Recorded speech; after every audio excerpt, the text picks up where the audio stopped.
વિરામ બાદ આપનું સ્વાગત છે। અન્ય સમાચાર પર નજર કરીએ।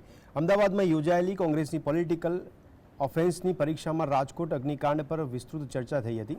તેમજ આગામી દિવસોમાં પણ પીડિતોને ન્યાય અપાવવા કોંગ્રેસ લડત ચલાવશે તેમ નક્કી કર્યું હતું। ખાસ કરીને નાની માછલીને પકડીને તંત્ર સંતોષ ન માને પરંતુ મગરમચ્છ સામે કાર્યવાહી થવી જોઈએ અને તે મામલો કોંગ્રેસ ઉઠાવતી જ રહેશે તેમ પણ બેઠકમાં નક્કી થયું હતું।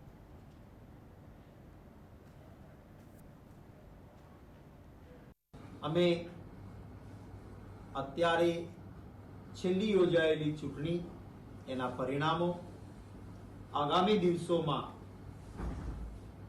નગરપાલિકાઓ, 2 જિલ્લા પંચાયતો, કેટલીક તાલુકા પંચાયતોની ચૂંટણીઓ, પેટા ચૂંટણીઓ એ આવવાની છે।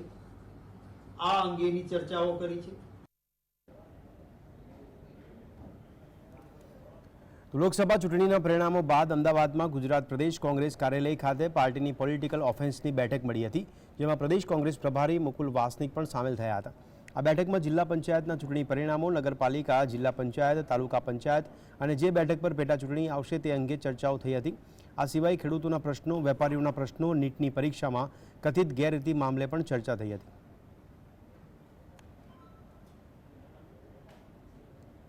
માત્ર નાના લોકોને પકડીને સંતોષ નહીં, જવાબદાર મોટા મગરમચ્છો સામે પણ કાર્યવાહી થાય। ભારતીય જનતા પાર્ટી ખુદ આમાં ગુનેગારના પાંજરામાં છે, એ છટકી ના શકે। ત્યારે એમને પણ વાસ્તવિકતાનો સ્વીકાર કરવો જોઈએ। આ લડત આગળ પણ કોંગ્રેસ પાર્ટી પીડિતોને ન્યાય અપાવવા માટે લડતી રહેશે, એની પણ અમે ચર્ચા કરી છે।